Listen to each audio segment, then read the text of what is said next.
Oh, Johnny! I wonder what felt so good. I wonder what felt so good back there. Do we just put the money in the envelope?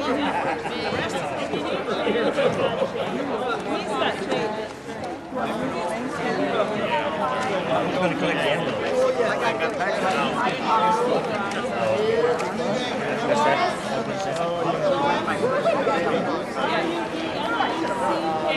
You knew my brother, right?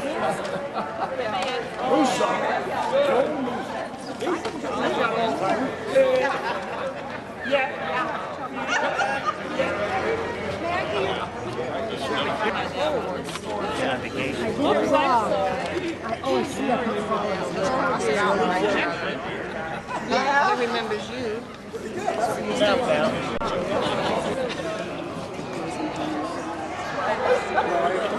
Jerry.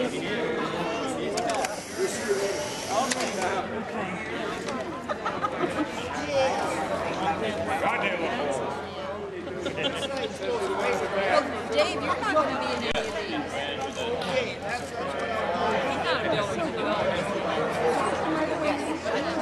Celebrating their 50th wedding anniversary.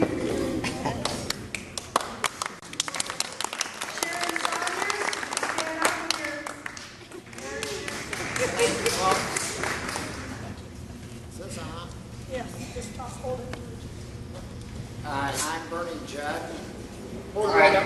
class president in 1951, and have been selected by the very odd process to speak for the class on this occasion. I kind of feel like a guy who had chicken pox in youth and wakes up 50 years later with shingles. Nevertheless, it is wonderful to be here tonight among so many old friends, if I can make out their name tags, and among so many other more youthful and promising graduates. Of course, it's wonderful to be anywhere tonight. Most of us here tonight share one thing at least. Wherever we live now, whatever we have achieved or not, we all got expelled into the world from good old Fowlerville High School. It's a permanent bond across generations. Go Gladiators! Go Gladiators! And I'd like to ask Marcia Eckert to do a couple of cartwheels here.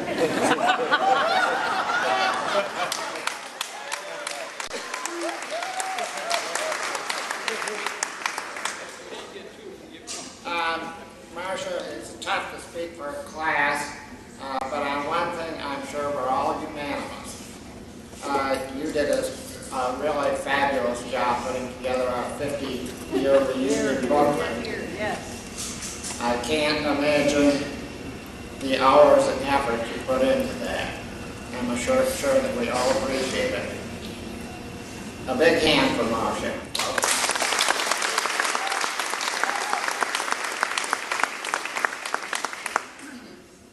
As Marcia's booklet reminds us, we graduated in a class of 35 members. As a group, we were either very good or very lucky. A life insurance company would have made out like a bandit if he'd have sold us each a policy on graduation day 50 years ago. However, and of that class of 35 members, I think we have about 25 here tonight, and that's fabulous. Now, we are mortal, and we have lost 3 of the members of the class of 1951. Bill Davids, George Bessert, and Clyde Munsell. Everyone in our class will have his own memory of those classmates and friends. Mine are these: Bill David's sunny smile and irrepressible good spirits. George Bessert, he was a bruising football player and a loyal worker on every school project. Clyde Munsell, who always seemed to know something you didn't. And he probably did. We hope these folks are with us in spirit tonight. They certainly should be in everyone's memory. Now, I noticed a few things. Most of the people of the class of 1951 have stuck fairly close to Fowlerville, at least stayed in Michigan. 8 or 9 of us have kind of gone away. Sometimes don't get back so frequently as we would like. We have no foreign addresses that I've noticed, but it's strange that we who have left didn't move to contiguous states. We got really out there. Nobody in Ohio or Indiana, I noticed from the booklet. We went to such sophisticated states as Missouri, Oklahoma, Wyoming, Washington, North Carolina, and of course Florida. But notice, we were so sophisticated that there isn't anybody from California or New York.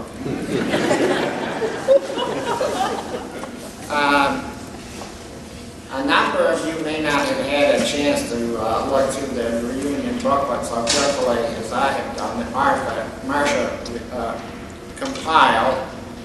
And on my own initiative tonight, the speaker has rights. I am bestowing a few awards verbally on members of the class of 1951.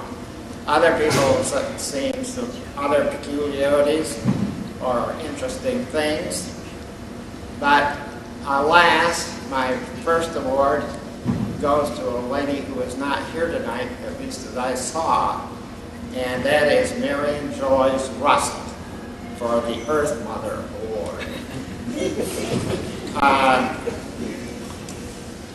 Marion and her husband Bruce took very seriously the biblical injunction to go forth and multiply.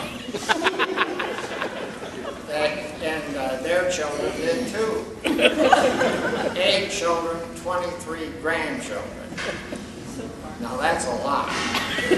And my question to Marion would be, if she were here, how do you survive 23 grandchildren?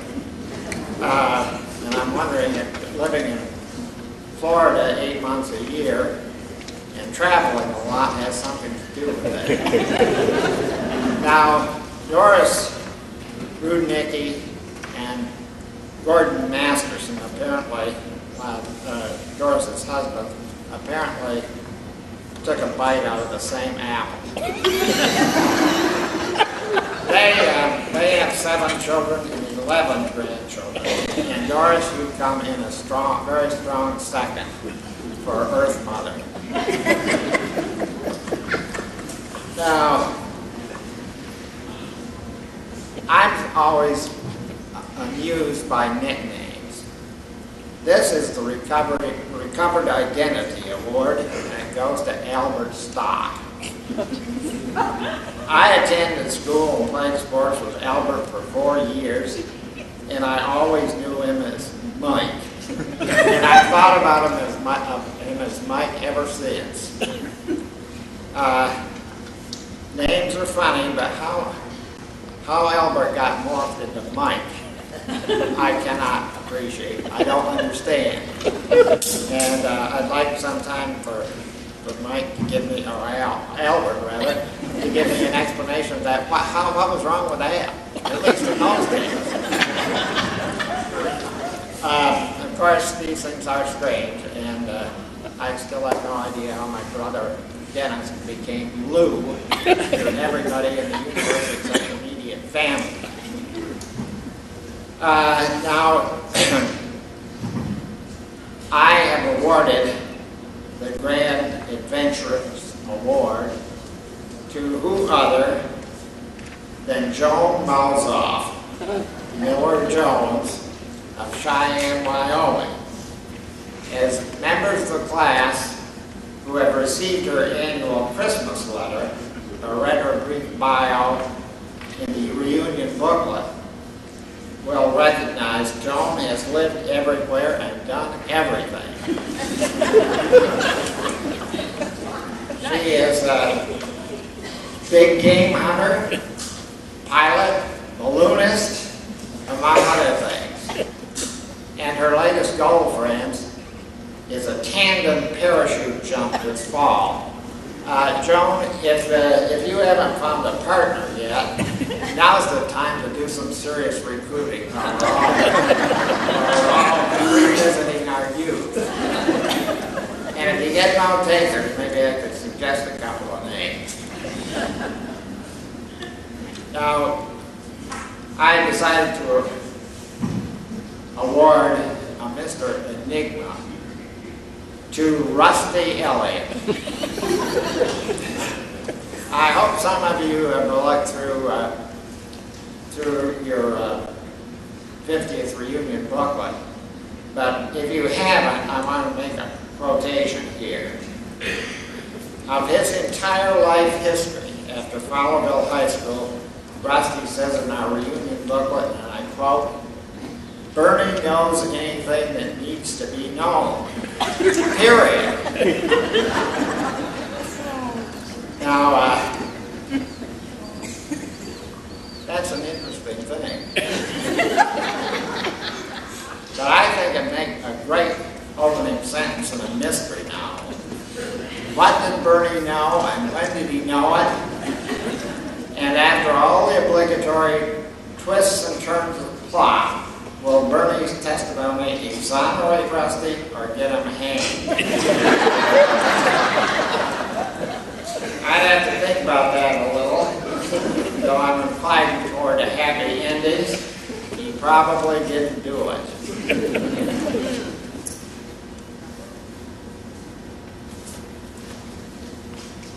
However, until I can get this worked out, if you have any questions about a life stranger than fiction, you're going to have to ask Rusty himself.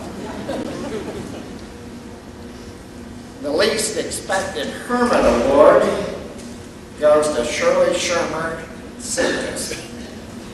Now you meet Shirley everywhere. The gregarious Shirley of our youth now says she just wants to hang out on this mountain outside Natchez, Washington, where presumably she spends a lot of time seeking her inner self and communing with nature and all.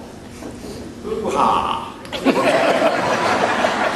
Now she says Andy is the one who wants to travel. Shame on you, Shirley, for isolating Andy in this remote location. I have it on good authority, your very own, that Andy is reduced to recreating himself by feeding the elk these days. And that as a consequence, the herd is increased, and also there are deposits on your lawn. That is choking your bones enough to make you think so. You can always buy him a new one and get him back on the road. On occasions like this, folks, it is the solemn obligation of the older generation to pass on its collective wisdom so that the young folks will take the right path in life. Unfortunately, I haven't had an opportunity to poll our class as to how they achieved wisdom and rectitude after many trials and tribulations, so I can't share this important information with you. Now, but I'm sure the class of 1951 is as one thinking that we are wiser than we once were. All of that experience of life, knowledge acquired, obligations met, and just plain hanging in there that strengthens us as they've aged us. At least it is a prerogative of age to think so.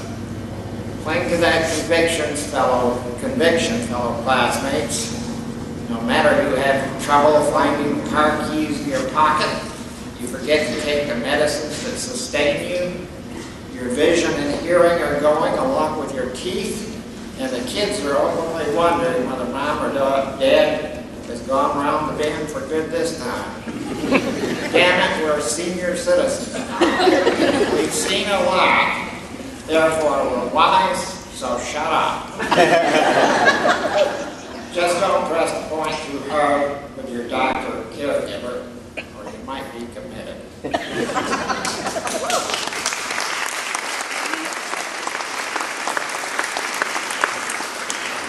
I want to remind the class of 1951, spouses and friends, you're all invited to a get-together at Conway Town Hall immediately following the program. Hope to see you all there.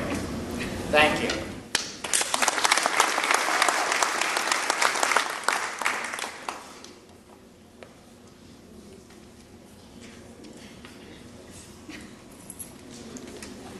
Graduates from the classes 52 through 55, please stand.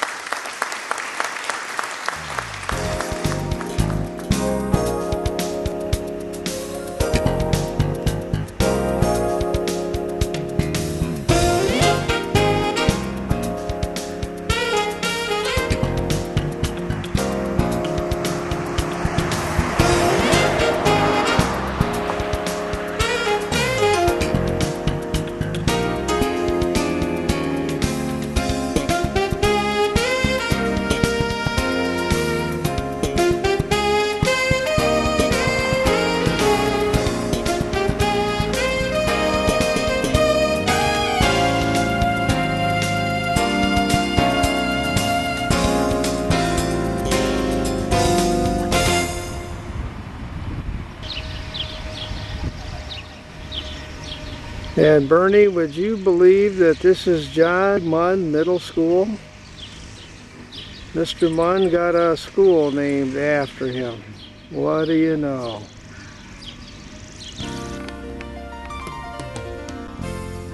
And here's the Natalie Krieger Elementary School. Look at this thing.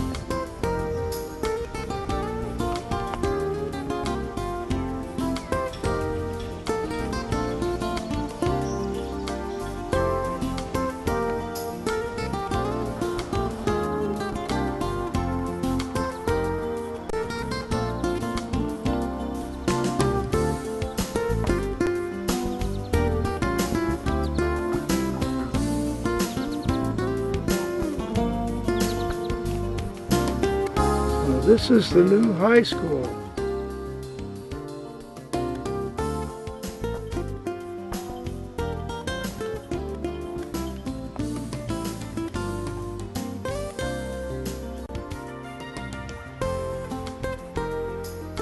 Yep, and this is the new high school, Bernie. It's really beautiful and it's quiet here on Sunday morning. And then in the background, that's the elementary school way back there.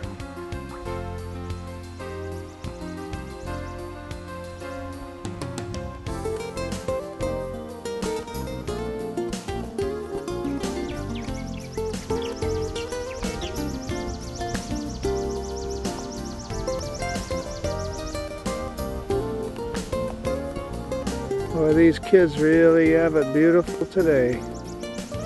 This school is just awesome.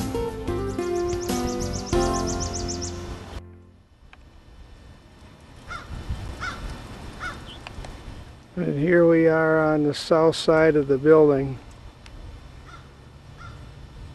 This is the senior high school. And the camera's facing almost north now.